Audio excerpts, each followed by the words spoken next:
Welcome back, Endgame community. I'm Pierre, here to help you with some more waiver wire options among pitchers for Week 11 of the 2022 season. All right, let's actually start out with some closers this time because there's some big news on the closing front. Let's start with the fact that Liam Hendriks is going to be on the shelf for 3 weeks.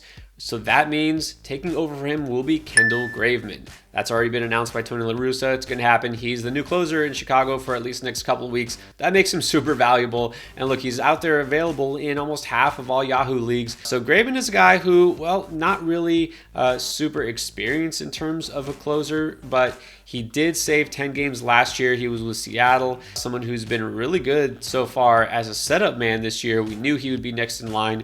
He's got 2.51 ERA, 1.33 WHIP, and he's striking out a batter per inning on a very good team. He's going to get a decent amount of opportunities. So again, if you're playing in a roto league where you need saves, go ahead and pick him up. Don't wait. All right, now in Philadelphia, a little bit different. There is going to be a new closer or closers just because Corey Knebel has blown it so far. And so that means it's going to be either Seranthony, Dominguez, and or Brad Hand, who has a ton of closing experience. But so does Dominguez. You might not remember. So as a rookie, he actually saved 16 games. And then he promptly lost the job in spring training the next year, and then lost the season 2020 because he was in the minors and hardly played last year. But this guy has done it before. Look, he's been really solid all season long, has a 1.88 ERA, and he's always been able to strike batters out, and he's got a really good 34% K rate right now. That's what you want in a closer. So guessing being the righty, that might be the guy who gets most opportunities so they can save hand more for situational, certain left-handed situational opportunities. Dominguez is a guy I think that you should prefer. He might not get all of the save opportunities, but he looks like to be the favorite, and he's widely available. So right now, again, you're hurting for saves, or maybe you had either Knebel or Hendriks and you just need a replacement. I think if Graveman isn't available, Dominguez is a really solid second option. All right, let's talk about the starters now. This is going to be the redemption episode for starting pitchers. Some guys who I've mentioned before and also have been on fantasy rosters, have been dropped or dumped, forgotten about by fantasy owners. It's time to come back. So let me start with Aaron Ashby. He was dropped in a lot of places because he got absolutely lit up the other day. Somehow gave up 13 hits in one game. That's right, 13 hits and 6 earned runs. That hurts, right? It always stings a little bit, and you see a guy like that and you say, okay, I don't want any part of him. But that's just one start, and we cannot overreact to one good or bad start. Let me remind you about Hunter Green, who I mentioned way back. And again, he had a couple of rough starts where he saw his ratios just balloon. People gave up on him. He was out there in almost all of these fantasy leagues, and then all of a sudden he comes back and almost throws a no-hitter, and then he's been dominant ever since, okay? Ashby, well, he doesn't throw 102 like Hunter Green does, but he's got really good stuff. He was a high-end prospect for Milwaukee, and even with that bad start, he's got a 3.94 ERA. He's still a quality pitcher. He's still somebody who has great stuff. He'll put together a string of good starts. In fact, a lot of times what I like to do is get a pitcher right after they have that bad start because it's like they got that out of their system. Okay, so now he's going to bounce back. Regression always hits. Ashby, this is just one blow up. Forget it. If he was dropped in your league, I'd say go back and snatch him up. All right, now what about Alex Cobb? Well, not much has changed with him because he's been on the injured list.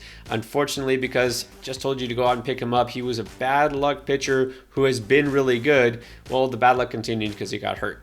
But he should be coming back this weekend. By the time you watch this, he might already be active for the Giants. So let me just explain how bad the luck has been if you don't remember. Right now, you probably don't want any part of a pitcher who has a 5.73 ERA. But here's the thing with Cobb. If you look down deeper at metrics, he has a 2.67 SIERA. SIERA is skill independent ERA. It takes out some of the quote-unquote bad luck as far as ground ball and fielding, right? Moves some of the fielding from the equation. It's kind of more how a pitcher should be performing. His SIERA of 2.67 is the second best among all starting pitchers in the majors. Only Shane McClanahan of Tampa has a better SIERA than him.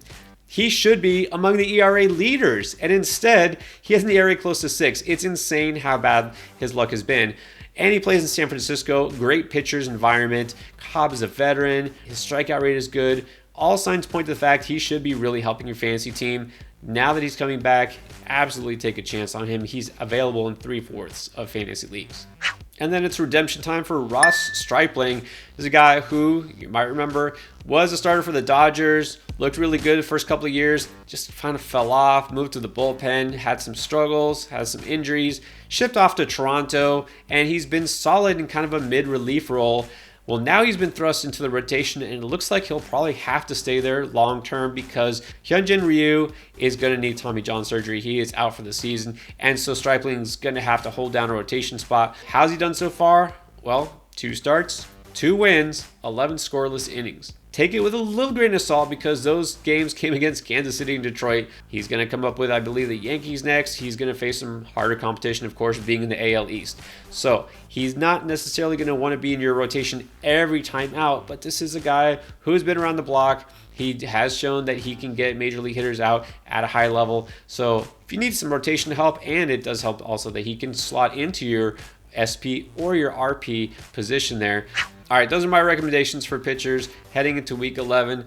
Good luck as always. If you need more help, hey, join us on Discord. Ask me, ask our community, help you answer questions about waiver wire, trade advice, start sit, whatever you want, even DFS. All right, join our community.